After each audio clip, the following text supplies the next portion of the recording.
Sveiki! Mani sauc Jolanta, un šodien es jums pastāstīšu par šo 64 caules lielo Samsung plazmas tehnoloģijas TV.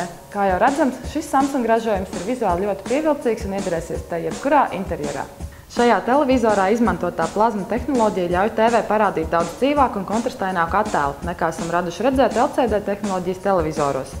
Papildus tam, Samsung šī televizora izveidē ir iekļāvuši vairākas tehnoloģijas ar skanīgiem nosaukumiem, piemēram, Super kontrasta paneli, Real Black Pro, Clear Image, kas sola īpaši labu attēlu kvalitāti, un nevar noliegt, Samsung tiešām ir izdevies šādi nodrošināt. Veidojot šo televizoru, Samsung ir piestrādājuši ar pie tā spējas kvalitatīvi attēlot ātru darbību. Motion Judder kanclere rūpējas par to, lai arī visspraigākā darbība ekrānā būtu attēlot skaidri un detalizēti. Kā jau augstākās klases Smart TV, šis televizors ir apgādāts ar iespēju tajā uzstādīt dažādas aplikācijas un izmantot to ziņu lasīšanai, tīmekļa pārlūkošanai vai pat Skype zvanu veikšanai. Starp citu, televizora kamera paredzēta ne tikai video zvaniem. Šis televizors var to izmantot arī, lai atpazītu lietotājus vai lai saņemtu komandas žestu veidā.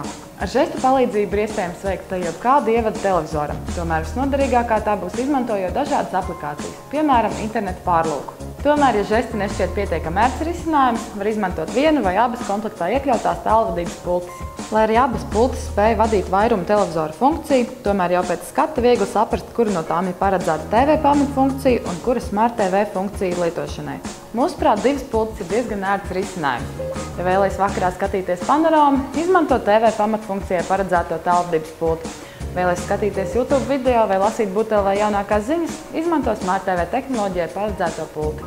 Saprotams, kā jau Smart TV funkcionalitātes ierīce, šis TV var izmantot plašu klāstu video skatīšanās risinājumu, kas izmanto pieejamo vadu vai bezvadu pieslēgumu datortīklam. To klāstā ietilpst iespēja skatīties foto un video, kas saglabāti kādā mājas datorā vai mobilajā ierīcē, samazinot nepieciešamību lietot dažādas nepārāk ērtus kabeļu risinājumus. Saprotams, ir iekārtas, ko mēs vēl aizvien izvēlēsimies pieslēgt ar tradicionālajiem kabeļu savienojumiem. Šajā gadījumā par pieslēgvietu klāstu sūdzēties nav pamata. Televizors apgādāts ar dažādām digitālajām un analogajām pieslēgvietām, tostarp 4 HDMI un 3 USB pieslēgvietām. Veikalā EcoShop šo televizoru varat iegādāties par 1849 latiem.